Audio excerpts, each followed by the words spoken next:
Radio Classique, l'invité de l'économie.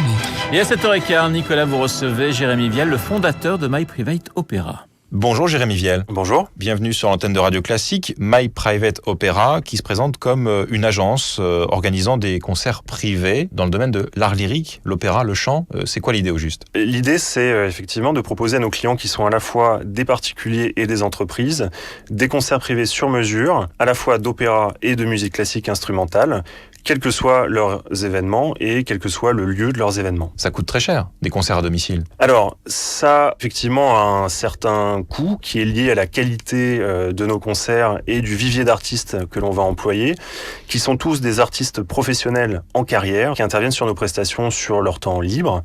Mais on va proposer toute une gamme de tarifs qui va évidemment dépendre de la formation musicale qui va être retenue, qui vont commencer à 1 500 € pour aller jusqu'à plusieurs centaines de milliers d'euros. À ces tarifs-là, quelle est votre clientèle cible ? On a deux types de clientèle. La clientèle des particuliers qui vont fêter un anniversaire important, par exemple 50 ans, 60 ans, 40 ans, ou un mariage.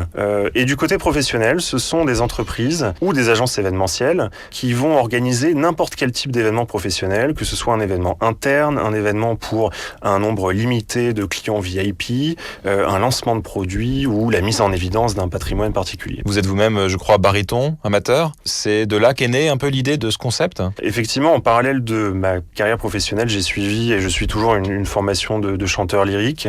L'opéra est devenu assez vite une passion qui m'a poussé à me lancer dans l'entrepreneuriat dans ce domaine bien précis et qui me permet aussi d'avoir aujourd'hui une bonne connaissance du répertoire d'opéra, de la musique classique instrumentale aussi, et de savoir exactement ce que je peux demander aux artistes et là où il faut que j'alerte des clients sur le fait que tel ou tel déroulé risque de mettre en péril la qualité musicale de notre intervention. Est-ce qu'il y a une demande particulièrement insolite qui vous a déjà été adressée par un client ? Alors, on a parfois des demandes de chanter Joyeux anniversaire, qu'on essaye Par un chanteur d'opéra ? D'éviter par un chanteur d'opéra. Ouais. On comprend que ça fasse effectivement plaisir aux clients, mais c'est pas toujours ce qu'il y a de plus adapté pour garder un effet waouh. Sinon, on a été amené à intervenir sur des bateaux, sur des terrasses de suites de palaces.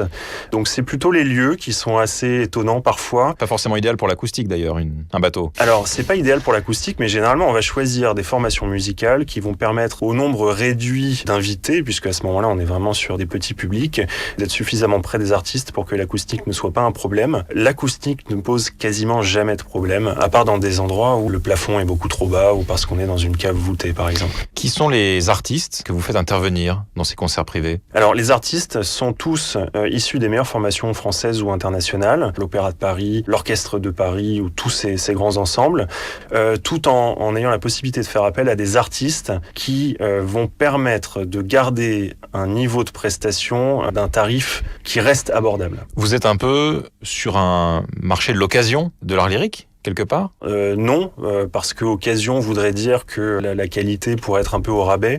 Je vais vous donner un exemple. On a des clients qui nous disent, écoutez, on a été invité à cette soirée, on s'attendait à avoir des gentils chanteurs qui font de l'événementiel. Écoutez, on a vu des artistes qu'on a déjà croisés sur des festivals.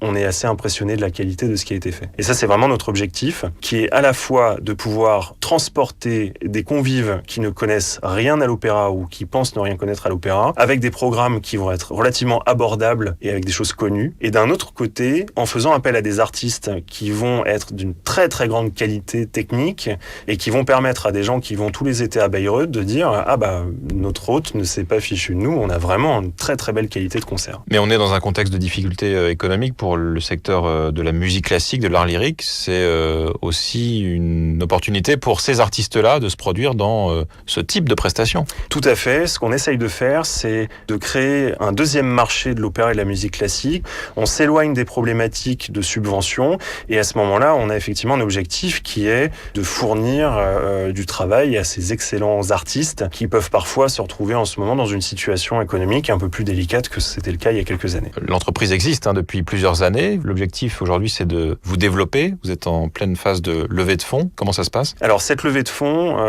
d'un montant de 400 000 € doit nous permettre de passer à une vitesse supérieure dans notre développement avec des moyens commerciaux et marketing supérieurs à ce qu'on a pu avoir jusqu'à maintenant pour notamment aller nous développer à l'étranger, sur des marchés comme par exemple le Moyen-Orient et la Chine, où les budgets événementiels sont sans commune mesure avec ce qui se passe aujourd'hui en France, et d'aller en plus avoir la possibilité d'exporter cette culture classique vers des marchés qui sont aujourd'hui assez pauvres dans le domaine, et vers des clients qui sont très friands de ce qui peut représenter aujourd'hui le summum de la culture classique européenne. Si je me mets dans la peau d'une entreprise ou d'un particulier qui a fait appel à vos prestations, qu'est-ce qui va m'empêcher de faire appel à l'artiste directement et donc de vous court-circuiter, ce qui tuerait un peu votre business model? Alors c'est un peu le risque de toute société qui travaille dans l'intermédiation.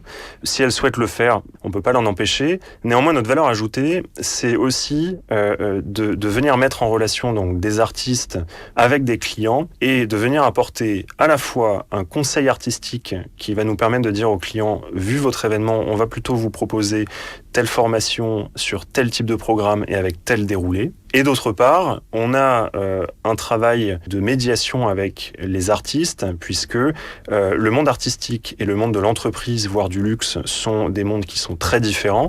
Et donc, on va jouer ce rôle de médiation entre les codes du client et les codes du classique. Donc, on va expliquer, par exemple, au client qu'on ne peut pas faire certaines choses avec l'opéra ou la musique classique. Et d'un autre côté, quand on est sur le monde de l'événementiel, on avait décidé que la prestation commencerait à 8h.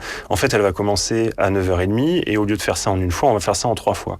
Et donc, il faut aussi préparer les artistes à la possibilité de conditions de réalisation qui ne sont pas celles auxquelles ils sont habitués. Donc, on a vraiment ce rôle de médiation entre le client et les artistes qui est très important, qui est aujourd'hui, je pense, notre valeur ajoutée principale et qui fait que si le client est en direct avec des artistes, ça risque de ne pas se passer aussi bien. Merci beaucoup, Jérémy Viel, cofondateur de My Private Opera, invité ce matin de l'économie de Radio Classique. Bonne continuation, bon courage. Merci beaucoup. Avec Wendel. Wendel, investisseur de long terme. 7h22 sur Radio Classique. Dans un instant, Michel Grossior et tous les journaux sous le bras.